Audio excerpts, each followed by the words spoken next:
C'est une défaite nette et sans bavure.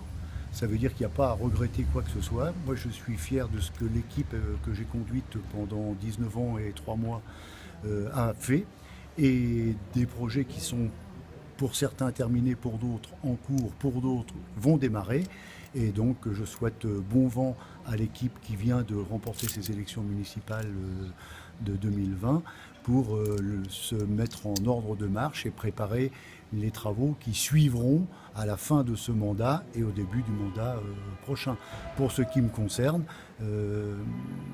ça veut dire que ma mission politique est terminée. Je ne siégerai pas au conseil municipal bien longtemps. J'attendrai vraisemblablement l'élection du président de l'agglomération. Et puis ensuite, quand tout sera mis en route, eh bien, je tirerai ma révérence. Et puis, j'ai des passions, le cyclisme, la chasse. J'ai une famille avec un petit-fils, une petite-fille. Et puis, j'ai ma famille et on fera ce que tout un chacun fait lorsqu'il a l'âge de la retraite. Est-ce que c'était la candidature de trop ? Non, si j'avais pensé que c'était la candidature de trop, je ne me serais pas présenté. Si je me suis présenté, c'est que je pensais qu'il y avait encore une chance de pouvoir mener à terme les projets qui sont prêts. La rue de la Résistance, la rue du Général de Gaulle, la rue aux Fèves, la place de la République. Malheureusement, ils seront faits, mais ce ne sera pas l'équipe qui les aura mis en place, qui les suivra ou qui les verra se réaliser sous ses yeux. Et comment vous analysez le fait d'être troisième, donc finalement assez loin des deux autres candidats, vous qui avez toujours gagné facilement? Certainement l'usure. Ouais. Certainement l'usure. Les gens... Et puis, il y a quand même près de 55% des Lexoviens qui ne sont pas encore allés voter aujourd'hui. Et ça me conforte dans l'idée, dans une idée qui me tient à cœur, mais que je ne verrai certainement jamais se réaliser, c'est que je considère que le droit de vote, comme dans d'autres pays, en France, devrait être obligatoire. Quel regard vous portez sur ces 20 années passées ici à la mairie? Vous étiez presque chez vous ici.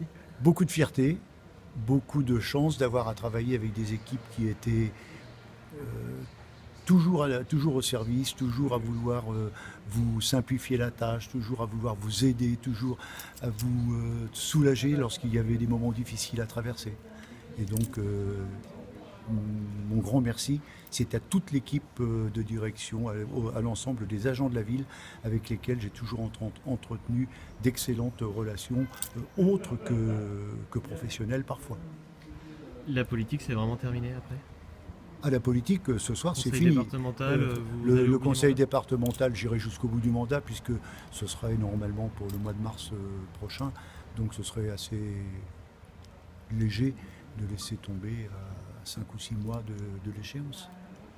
Le vélo, vous allez continuer ? Ah ben oui, je vous l'ai dit. J'ai dit. Alors, attention, le vélo, je vais continuer à le pratiquer. D'accord. Continuer à organiser dans la mesure où je n'ai plus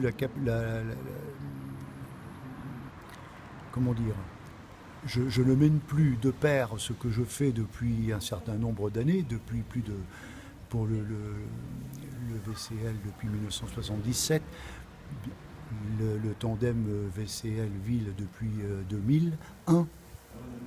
Je m'interroge, si je choisis la liberté, je veux pouvoir aller n'importe quel jour, n'importe quelle heure, à l'endroit où j'ai envie d'aller.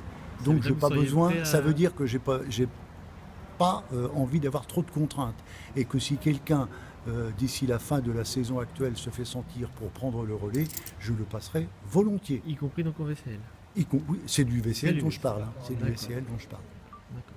Bien sûr.